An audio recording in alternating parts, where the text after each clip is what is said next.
So let's just introduce everybody real quick. We have a lot of people that are starting to join in. First off, everybody, my name is Max Chera from Express Capital Financing, and I'm here with Nancy Wallace, who's going to talk to us all about IRAs, and we're just going to have a good conversation about it. She has a nice presentation that she's going to share with us.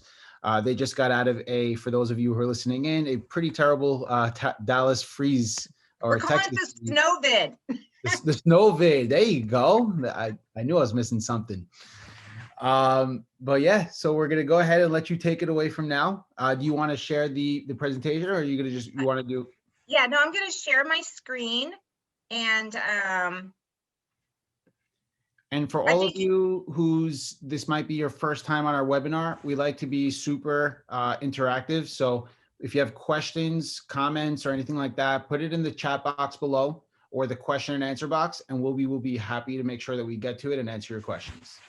Yes, and especially if you have questions as we go through the slide presentation. I got some, disclaimers and all that kind of stuff, but I'm so happy to be here, and thank you so much, Express Capital, for having me. And like Max said, I am here in the Dallas-Fort Worth area. I live in Frisco, Texas, which is about 20 miles north. And yes, we did just get out of snowvid, and our state is recovering, but we're Texas strong. And I don't know if you all heard, but our governor is opening up our state next week and getting rid of the mask mandate. So take that for what you will. There's like half of us are really happy about that, and half of us are like, we are what we are. So we're Texas strong.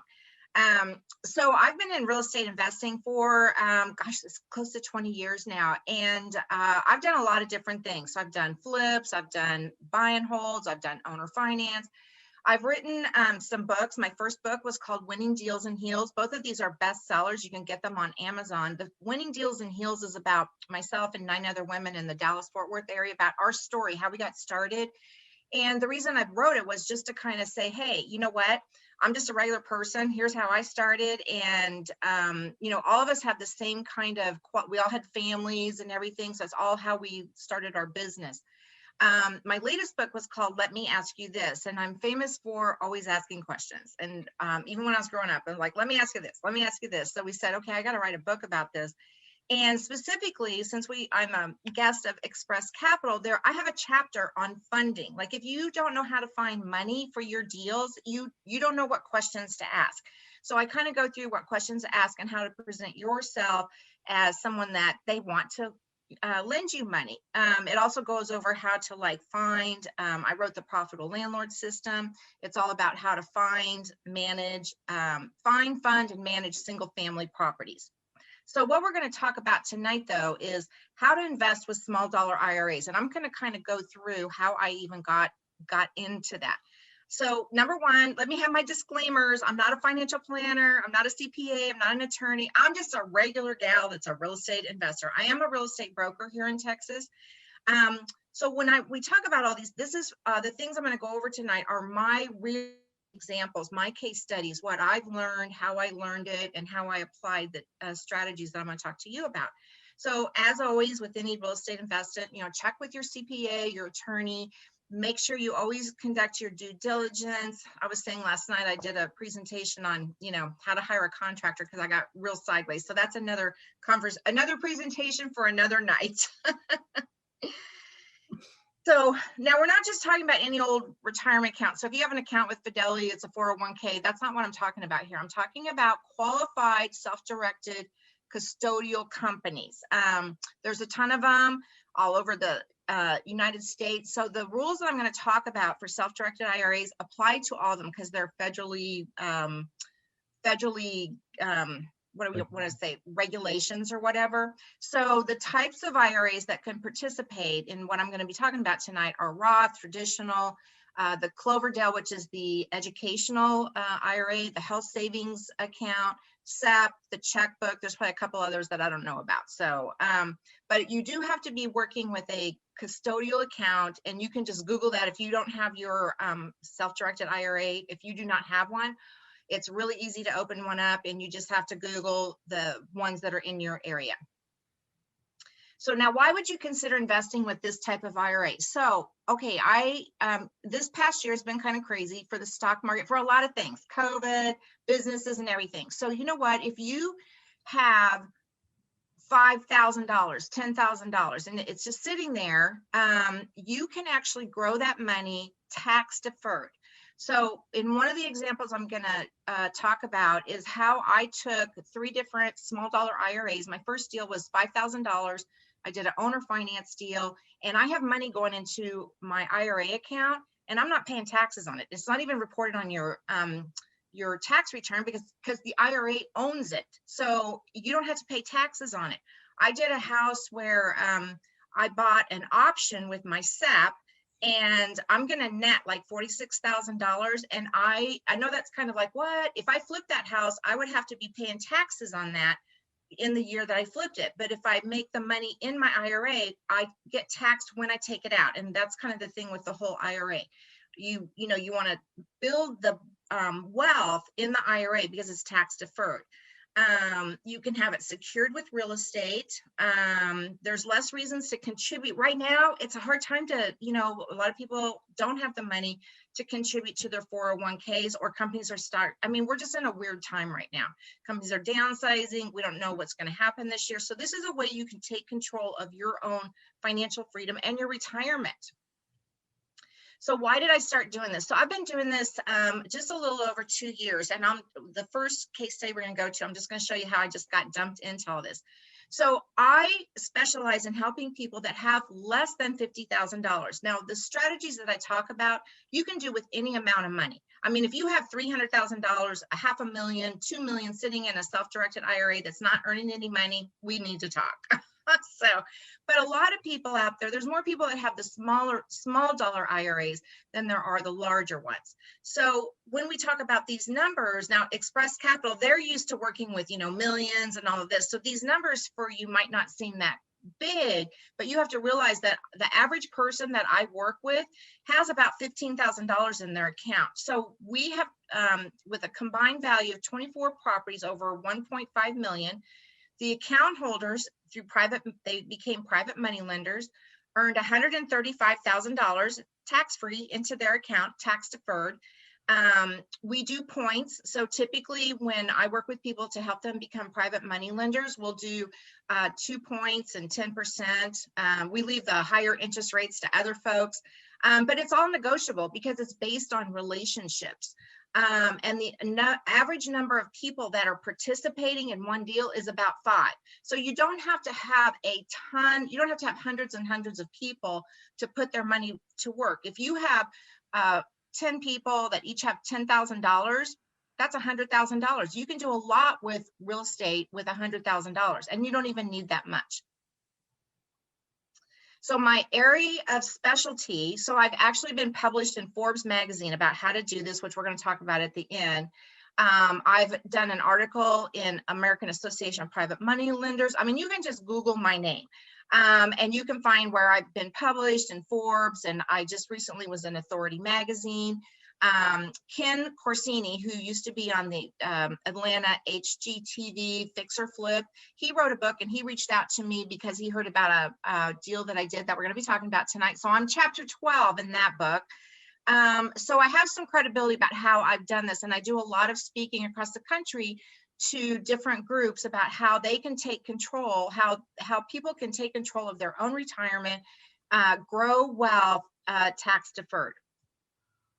Now, there's 3 ways that I use self-directed IRAs. So number 1, you can acquire property. You can buy property with your IRA. There's some rules that I'm going to go over with you. So you can acquire property.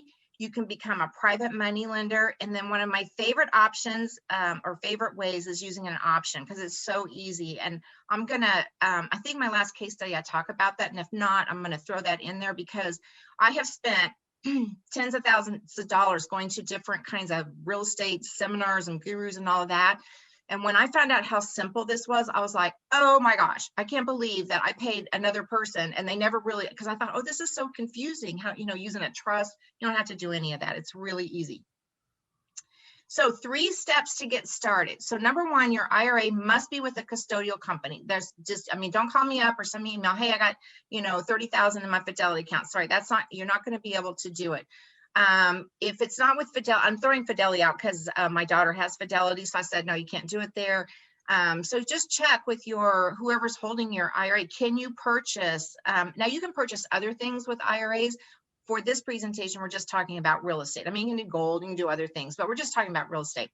So educate yourself on the process, the strategies and documents required, because it is, it seems overwhelming when you first get into it, but it's actually very simple once you understand the process. Like everything, everything has to be documented. And a long time ago, I used to run a Section 8 program.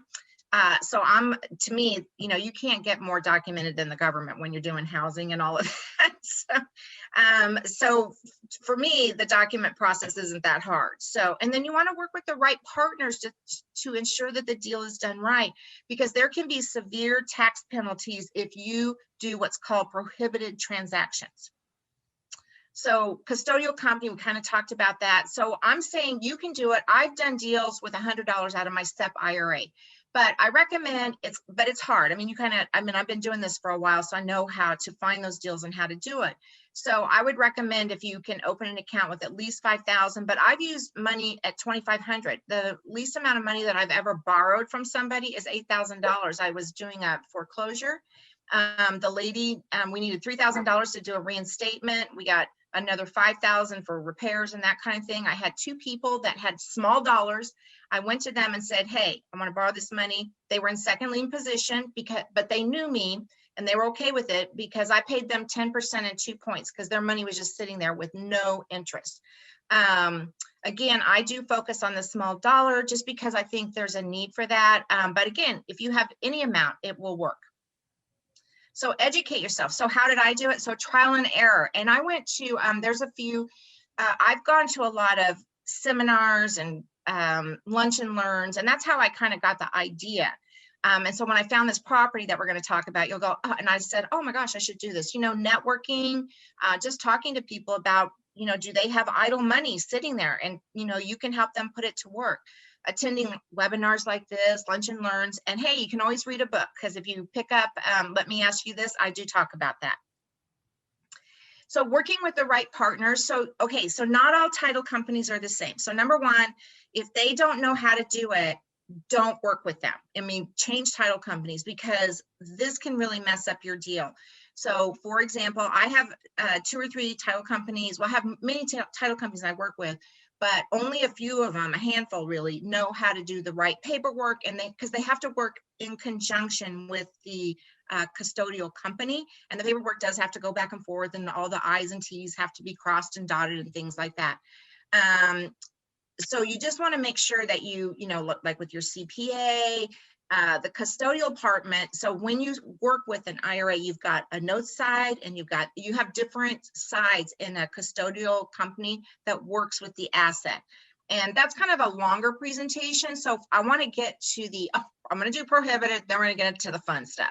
So when we start talking about IRAs and buying properties, your IRA does have to own the property in whole. So let's say that you found a house for $150,000 and you had $50,000 in your IRA, your self-directed IRA, and you said, okay, I'm going to use that as the down payment and I'm going to go borrow $100,000 from Express. Well, that's a prohibited transaction because the IRA has to own it in whole. So what you could do is if your husband had $50,000, you had $50,000, you'd have to buy it for $100,000. Okay, so that really wouldn't work.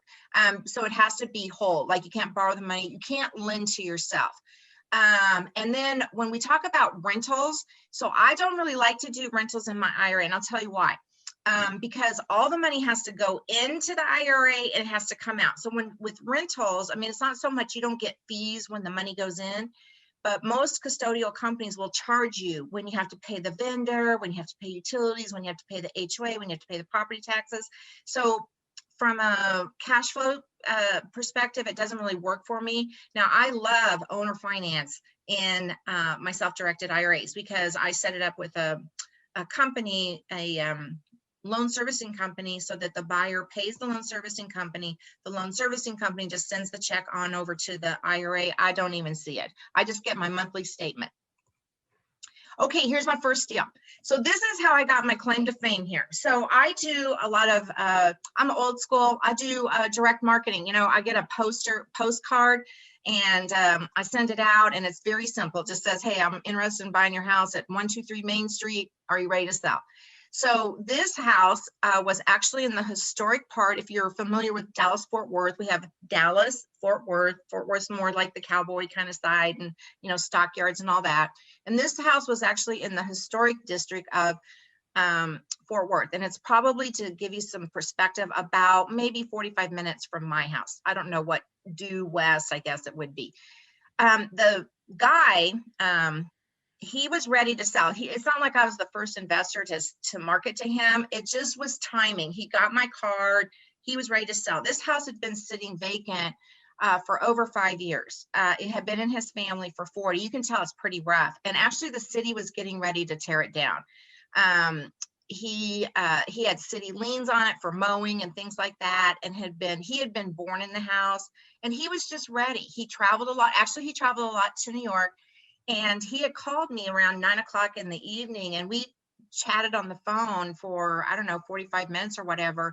And I made him an offer over the phone, sent him the contract, and I bought it sight unseen. Now, at that particular point in time, I didn't know what I was going to do with it. I just knew I was buying the house for $10,000, and I was like, dang, that's a deal, even in the Dallas area. So is that a deal in New York to find out? Do you even find houses for $10,000? Yeah. People are going, what is she talking about? So I know. And you know what? This house was rough. I don't know. You can't really tell, but I think there's a picture inside. So we have a lot of foundations, you know, slab houses here. Blackland, right? Yeah. And they crack. And so this house had been boarded up. It needed electric. It needed everything. I mean, you could see, like I said, the city was about ready to turn it down. It was in the historic district, which is always a red flag, because if you buy a house in a historic district, you have to maintain it, and you know, the windows and all that have to be. But it had good bones, and I'm going to show you why it had good bones. I mean, this is the inside of the house. After we literally had to take a screwdriver to take the boards off. So this is the inside of the house. You can't really see it. It was like a little 2-bedroom, 1 bath, 1,000 square feet. And it just needed all the big five, the electrical, nothing worked in this house. It was built in 1918. So that at the time that we purchased the house, the tax value was $14,000, and we bought it for $10,000. So I had a partner on this. And we were like, okay, we're going to buy this house. Now, again, sight unseen, we got the contract signed and everything. We did not know what we were going to do with this house. So after we took a drive over a couple days later, and I'm like, okay. So this is my husband, Brian. So he partners with me. He was not my money partner on this one. So the purchase price was $10,000, and my partner paid $5,000 in cash. And I said, oh my gosh, wait a minute, I've been going to all these lunch and learns, and they said you can buy with a self-directed IRA. I'm going to see if I can buy this house with my husband had a small dollar IRA, and I said, well, I'm going to see if we can use that. And sure enough, we could, because I was owning the house, or we were owning the house 50%. So my 50% is $5,000. So remember how I said the IRA has to own it in whole? Well, my whole was 50%. We closed in less than 2 weeks. We still didn't know what our exit strategy was. We just knew we had a deal. So here's what we did. I threw it up on the MLS because I thought, well, you know, who knows? We put bandit signs out, you know, all this stuff. And the way we sold it is we had a sign in the yard, and I'm telling you, it was just like a piece of paper. Let me see if I can. A piece of paper that I hand wrote, one side English, one side Spanish. Owner will finance, owner will finance. Here's the phone number. And 3 days later, we sold that house for $50,000. $50,000. And here's the great part about it. Our terms, we said we want 20% down, and we'll finance for 15 years, the $40,000. So guess what? We got our $10,000 back, and we were made whole. So yay. All right. And then we owner finance at 9.5% for 15 years, $40,000. So we set it all up. You know, we put the loan servicing company. It took about a month, you know, to get everything closed and whatnot. And the guy that the buyer, he had to bring a $10,000 cashier's check to the title company. And guess what? We made it non-refundable. So it was non-refundable. So if he didn't follow through, he was, so we said, okay, we got a deal. So that was in 2018. So the investment for each of us was $5,000. We made no repairs on it. So we got our initial investment back. It's a combined profit of 87,000. And I'm not a real numbers gal, but let me just say this: return on investment is crazy good, because it's just like free money. I'm just getting free money. But the best part of it is, so yes, we did make money on it, but in 2020, last year, this is a picture from Google. So the family has been fixing it up, and the tax value in 2020 was $77,000. So in 2 years, it had gone up more than 225%. The city was going to tear it down. So we were able to improve the neighborhood. You know what I mean? Because it was just sitting, it's actually, you can't see it, but this is like, there's a vacant lot, and then there was like a corner, and it's kind of close. And it looks cute, and it looks, and if the owners if the buyer wanted to sell it today, he could probably get, because of the crazy housing market, that house could probably go for 80 or 95,000. So he made money. So we all made money. And when I did this deal, I was like, okay, I'm hooked on. So all of that money that we're making every month is going into my husband's self-directed IRA. We don't have to report it on our tax return, and the money just goes into our account until we decide to take it out, and then we'll pay taxes on that amount. Now I keep saying that I checked with my CPA, so it's not like I'm telling any tax lies here. But yeah, that's the way it goes. The IRA owns it, not my husband and I or our company.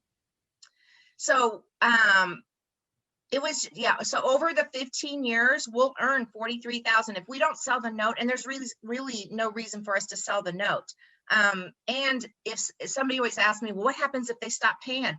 Yay, I'll foreclose on them, and I'll just redo it all over, and I'll sell it again. So I'm okay with that. I actually like owner financing on small dollar houses.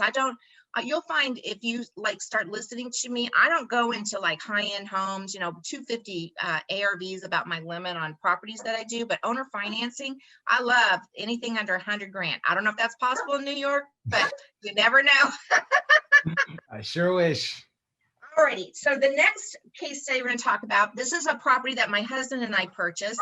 So it was listed with a realtor at the time. Sorry, my little dog is barking. And it was a distress. It was an older lady. She had moved into her house just wasn't selling. It's in a secondary market here called Wichita Falls. There's about maybe not quite 100,000 people there. There's an army base. There's not a lot of industry. I think Tyson Chicken Farms up there somewhere. Anyway, so he called me, and so we went and looked at it. So when I'm, looking at different properties, I'm saying, okay, well, what's my exit strategy going to be? So typically I'll do buy and holds, or I'll do owner finance. I'm not real big on flips because, it's just hard to get a real good deal to do a flip here right now. So typically what I do is I'll stay with owner financing or rental. So I'll run the rents either way. So on this one, this was, had been on the market for quite a while. It was a 3-bedroom, 2-bath.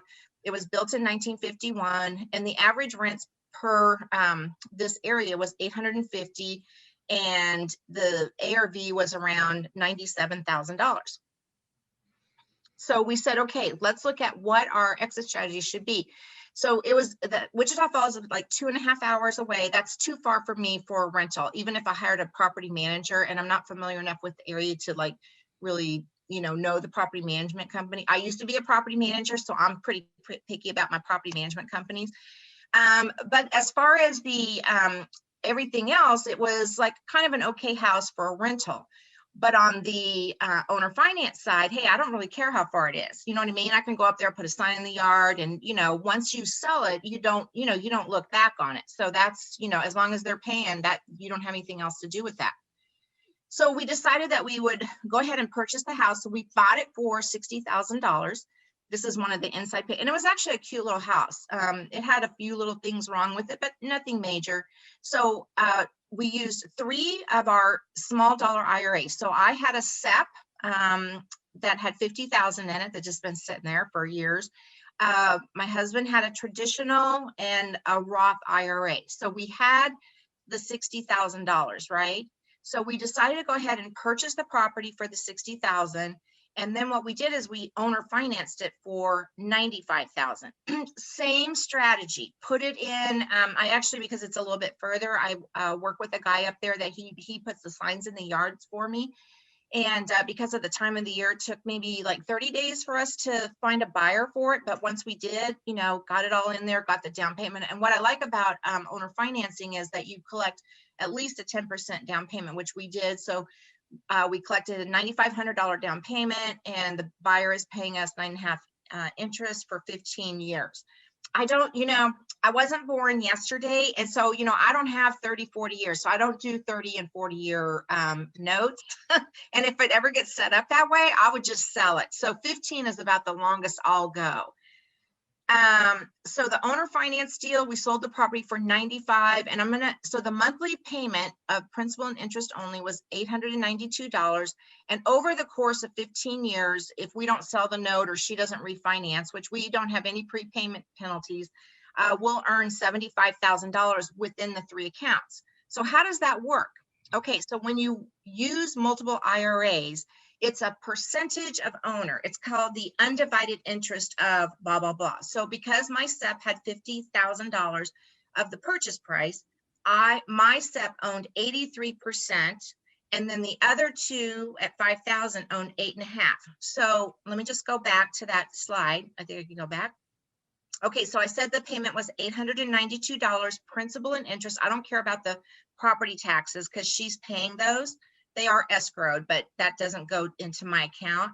And then it's simply the math of 0.83 times that number, and then the 741, 76, 76. So when the buyer makes her 892 payments to the loan servicing company, then they turn around and write a check to the custodial IRA company. And then the IRA company, based on the documents that we've already done, the deed of trust and all that, they then put the money into the respective accounts as it is with the 741, 76. So what does that look like? Okay, so the beginning balance, and this is like a little spreadsheet. So I think you're recording this so they can go back over it. Because remember, guys, be gentle if I made a mistake in the numbers here. I have personality. So the beginning balance on each of them, you can see is 55 and 5.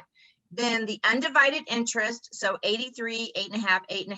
So if you look at the ending balance 15 years down the road, so my IRA, for example, the principal, so remember, we already paid 60. So we were selling it, our profit, if we just sold it outright, was $35,000. So you take the 35,000, you say, okay, what is 83% of that? Well, that amount is 29,000. So that's the amount after the loan is complete would be going back into my account, plus another 62,000, right, of just interest. So my 50,000 will then actually be worth 141 because I earned with the principal and interest 91,000.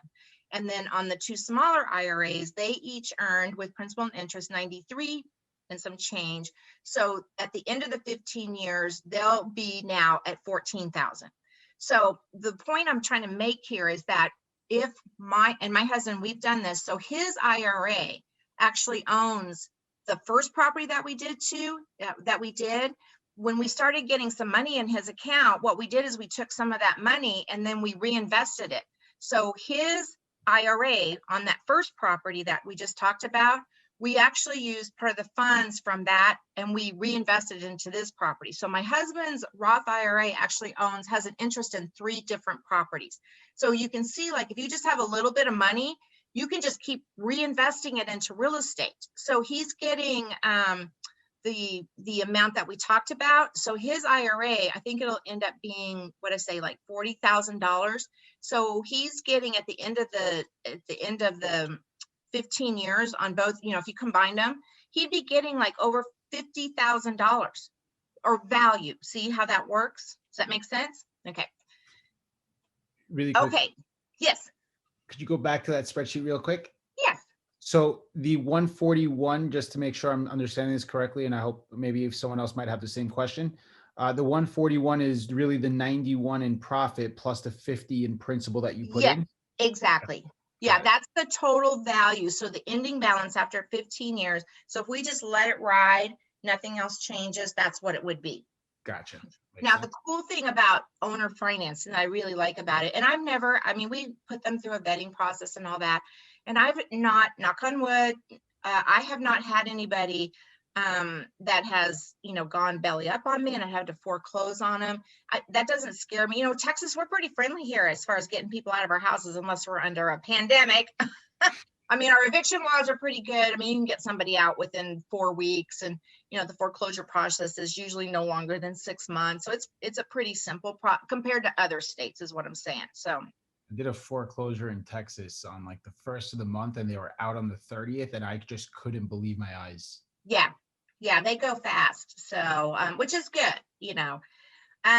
Okay, so now we're going to kind of shift gears, and we're going to talk about becoming now. So maybe you're like, hey, you know what, Nancy, I don't really want to buy real estate, but I do want to, I have money and I want to put it to use, and you want to become a passive investor. So I do work with people about how to become a private money lender.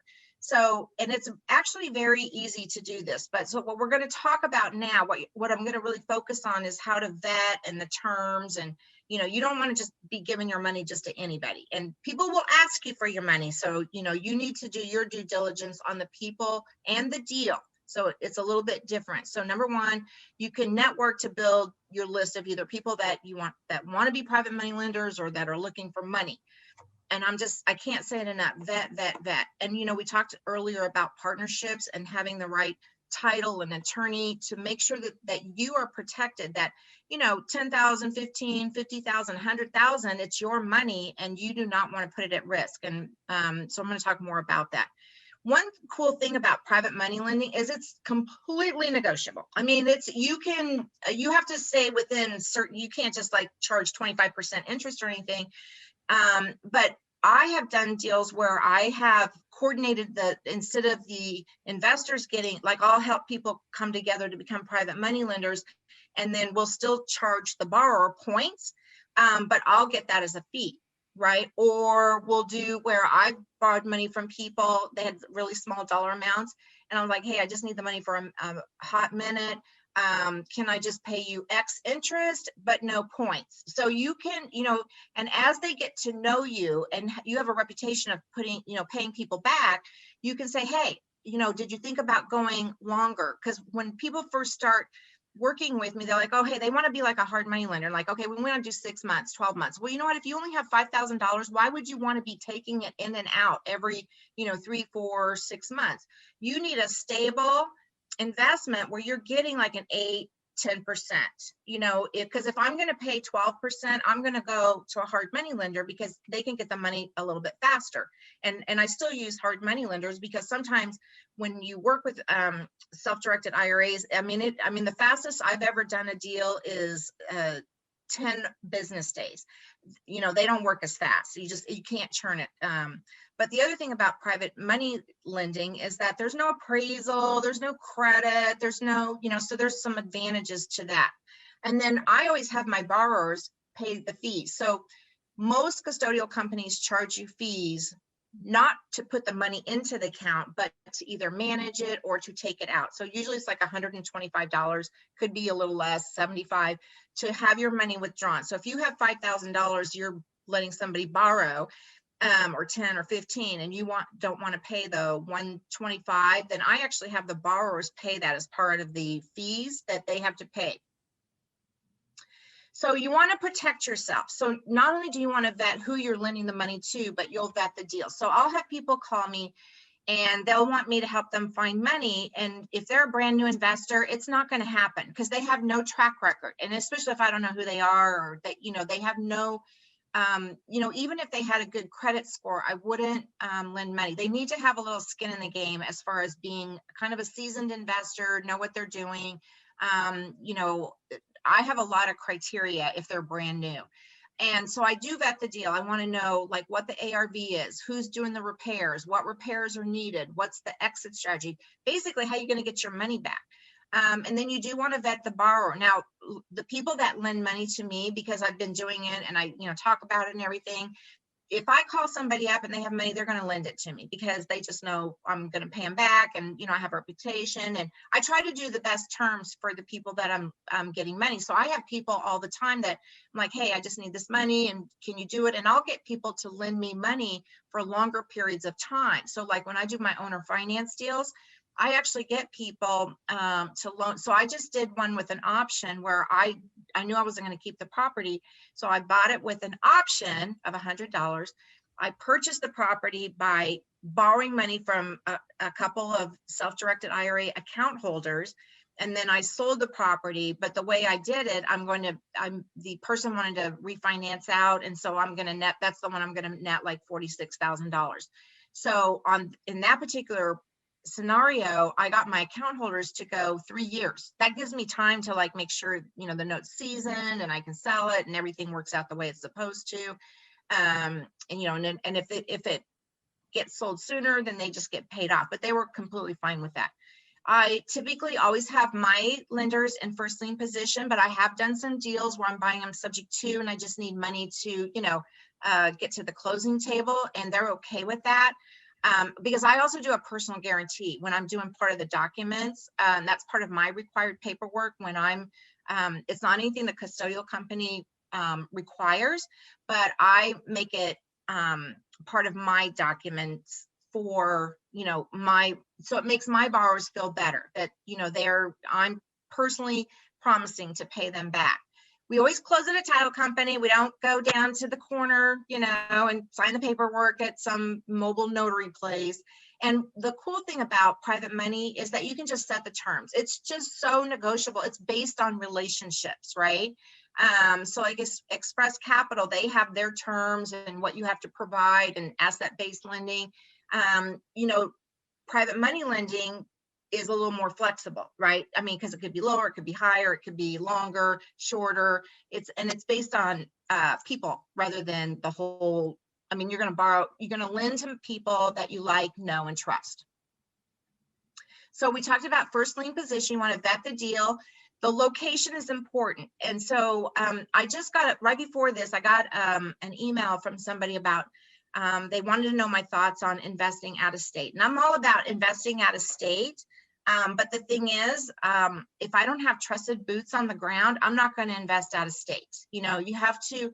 And the other thing is, if it's not in a location that you want, don't loan on it, because if you have to foreclose on it, you're gonna end up owing it. ARV, who's running the numbers? This is very important, because if you're not savvy investor, hello, they could just tell you that, yeah, you're shaking your head. You know what I'm saying? And then it's about the repairs, like who's going to do them. And, just literally you want to find out how is this person going to pay you back? And you don't, just like anything, you would not, if the property had an ARV of 150, obviously you're not going to loan them 150. And then how do you know them? What's their experience? Do they have a signed contract? And, just basically how you're going to get paid back. So what you don't want to happen is to lose your money, or not get paid back, or you have to foreclose, or because of their inexperience. Okay, I'm going to kind of go through here just real quickly about the documents. So there's a warranty deed. I always, when I'm partnering with multiple IRAs on a deal, behind the scenes between the account holders, there's a JV agreement, because if something goes south, and let's say there's 5 people on the deal and we do have to foreclose, well, who's going to be the decision maker that says this is what's going to happen? So if I'm on the deal, I'll be the decision maker. I'm the broker. I can get the property sold, and the goal is to get everybody paid back. Most IRA companies have what's called a direction of investment. That's kind of their paperwork. A promissory note is just what I was talking about before. Okay, so now you can actually kind of follow this. If you go to Forbes, you can actually find, this is the article that I put in Forbes magazine, or that they published. So this was the first time I put private money lenders together, or account holders. So there were 6 of them. And this just shows you the amount that each of them had. So the investor was looking to borrow 150. We charged the borrower $3,000, 2 points, and then 10% interest. And this just gives you an idea of what each account holder paid or got paid on the deal. And this happened, we did it so quick. It was like a 6-month thing. It was the first one. And so that's how I cut my teeth on how to be a private mailer. There was a lot of back and forth. And I was very fortunate to be working with a custodial company that knew me, because I think I got a little extra TLC about how to get this deal done, and a title company that also knew me, so that they were willing to say, they basically trained me, right? I brought all the players together, but I didn't know what I was doing. And so, and it was a very successful deal. The borrower got taken care of, the investor, it was a flip. The guy got his money. And this one was, we actually did this in record time. I think this one was like 8 business days. So it was a little shorter than what I was, typically it takes like 2, but everybody was on board and the investor was like kind of pushing us. So, okay, I'm going to talk really quick because I want to leave some time for questions. So this one is just another one where we used, it was an owner finance deal. I purchased the property sight unseen. These are the pictures that you're seeing. This is what I saw. So what I look at when I'm doing an owner finance deal is, can I sell the property and how much can I sell it for? What am I buying it for and what can I sell it for? Because with owner finance, I'm not going to go in there and do a bunch of repairs. So I do the same thing. I look at the different exit strategies. Again, this was in the secondary market, so it's a little bit further for us. If I go an hour or 2 outside of the Dallas-Fort Worth area, I'm more likely to find deals than, here in my own backyard. The tax-deferred strategy, I think I'm going to go here and see. Yes. Okay, here's the one I really want to show you. So this is what's called an option. The other one was just kind of borrowing the money. So the house that we just talked about, or I just showed you that I bought sight unseen for the $70,000. So I was on another podcast and somebody said, well, why don't you use an option? I was like, well, okay. And I had gone to a seminar. So I literally took $100 from my SEP IRA and I did an option. And so the custodial company says, well, we need the option contract. And I'm a broker. And so I went to our database, like, where is that contract? And there was no such thing. And then I Googled it and I literally cobbled together the option agreement, sent it over to the custodial company. I go, oh, is this what you mean? And they go, yes, that's exactly what it means. Yay. So I have that. Anyway, so what I did is I had a buyer already lined up for this property. So literally, this was my first, you hear about all the time, oh, no money down, no money, whatever. This was my first property ever that I did literally with $100, because my terms to the person, so I purchased the home using two account holders. One had 40, one had 35. So I got a little extra money because of the, closing costs and whatnot. But when I sold the house, so I bought it for 70, but when I sold it to the buyer under owner finance, I sold it to her for 115. So she had to pay 10% down and she had to refinance out, which she knew within 12 months. She paid 2 points. The point being is that I only had to pay $100. And when I did that $100 option agreement, my SEP IRA now owns that property. When we first put it under contract, I did it under my company name. Then I did an amendment and said, okay, no, now my SEP IRA is going to own it. So now Nancy's not owning it. So now the money that she pays on the owner financing all goes into my IRA. I get a monthly statement of what it is. So I didn't have any money coming out. And I didn't have any money going in because it's all going into the IRA. And I know I'm kind of going fast, but the bottom line is that I literally just spent $100 from my IRA because my closing costs, because my deal to the buyer was she had to reimburse me all my fees for buying it. And she did. So my net profit on the deal, when it's all said and done, is going to be $42,000. And all of that money goes into my IRA and that'll close this year in 2021. Now, if I had flipped that house on my tax returns for 2021, the IRS is going to take a chunk of that. So now with that 42,000, let's say I just take out 5, or maybe I take out 10, or maybe I don't take out any this year. So I won't ever, I won't pay taxes on it till I take the money out, which the point is like, I don't have to take all the money out at one time. And so then I get to control, maybe one year I won't do as many houses. And so I'm only going to take out 40 or whatever it is. Okay. I know I kind of wrapped up fast because I wanted to leave some time for questions, but here's my contact info. And I do want to let you all know that I do have, I created an ebook It's called How to Grow Your Small Dollar IRA. It's free. If you'd like it, just send me an email. I think we're going to put it up later too, right? So that they can just contact me. And then that's my contact info. I'm going to send out an email. It will take about a day or two till we get the video just formatted, and it'll include the recording as well as a link to get the ebook.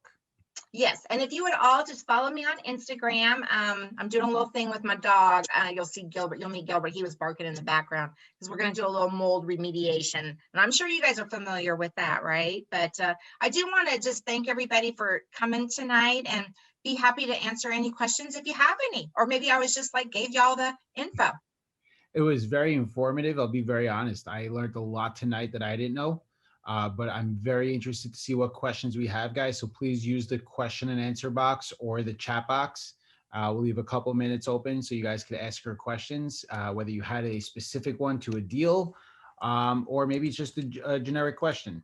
And I'm also going to go ahead. I'm sending in the chat box so you guys can copy and paste it, her phone number and email address as well. So give me 1 second. And if you all want to have a consultation too, you can just email me and I'll send you my calendar as well. And we can chat about what your options are with your small dollar IRA, if you, or your big one, or, you know, any investing questions. I'm in Texas, so I don't know but we were talking about the different laws and whatnot, New York versus Texas. So, you know, I can just talk to you globally though. You know, it's honestly, it's night and day. I've worked in Austin and I've worked in New York, and night and day between. Yeah. Now, one question that go ahead. One question I do get asked almost every time is like, if you have multiple people using their IRAs, do you have to set up a new LLC? And that answer is no, because each person owns a percentage of whatever deal, whether it's private money lending or you're buying a property or whatnot. So just so I to clarify a little bit, so there'll be one LLC that's held by 3 IRAs, and they own. Oh, no. There's no. I'm sorry, I misspoke. Okay. So if you have 3 different people that are saying they're being private money lenders, each person has a undivided interest in the property. So if I put in 10 and you put in 10 and somebody else puts in 10, then we all it's all 33 and a third. You know, I made that. It's better to do if you do 25, and then we all own an undivided interest of 25%. And it's on the deed of trust. It's actually written out. It'll say custodial company for the benefit of Nancy Wallace-Laabs, account number, blah, blah, blah, undivided interest of 83%. Gotcha. Yeah. So nobody has to combine any money. Gotcha. Okay. So it's all done very simply, it sounds like. And then I had a question in regards to the deferment of the taxes, right? So we're deferring the taxes. Now, let's just say I started my IRA in 2001, where the tax rate was, I don't know, 20%, and now it's 2046, and I'm ready to cash out and retire. Am I paying the tax rate based off of 2001, or am I paying the tax rate based off of 2040? Today. It's today. Now, I'm not a tax double check, but it's unlike when you do like a appreciation, depreciation, you sell the property and they go back. It's just like you were putting in money, you know, if you were doing a contribution, it's when you take out the money that you're taxed in that year. So whatever the tax rate, your tax rate is, and that's kind of the whole point, is that as we get older, you know, if we're in a lower tax bracket, you know what I'm saying? So you are able to save taxes. So it's, there's no pre-tax dollars taken out, because it's just, basically it's profit going in there. Now, somebody will ask me about UBIT. I don't know anything about that. It's called UBIT. And I don't know I think it's about if you make certain profit, or I don't even understand it. It's a CPA tax question. And I just say refer. I've never been hit up with it, so I can't even speak to it. So understood. So the taxes get paid off whenever they are. And then as far as tax write-offs, do you lose that having a SEP IRA, or can you still include those in there? So because it doesn't go on your tax return, there's no need for any write-offs. Now, remember, I don't do rentals in my SEP, so which would be another reason why I wouldn't do it, because I like the tax write-offs. So when we talk about, when you take a distribution from your self-directed IRA, after, if you do it before you're 59 and a half, all those rules apply, you get a 10% penalty. I know they did away with some of that this year, but just in general, if you're not 59 and a half, you can't take the money out, right? Or you can take it out, you have a penalty. So if you wait till after you're 59 and a half, there's no 10% penalty. And then any interest that you earn, see, what you're trying to do is grow it, right? So when my husband takes out that, $75,000, when he started out with 5, then he would pay taxes on the 75,000. It would be reported as income on the tax return, and whatever our tax bracket is that year, that's what we would pay on. That makes sense. Yeah. That makes sense. Well, guys, if there are any less requests for questions, please let us know. But Nancy, looks like you did an awesome job explaining it. I know it definitely shed a lot of light on my side. Okay. Well, thank you so much for having me. I appreciate it. Yeah, well, we appreciate having you here, educating our network and our clients and just explaining things, how everything works. Guys, I will be sending out the information. Make sure to get in touch. Thank you so much, Dav. We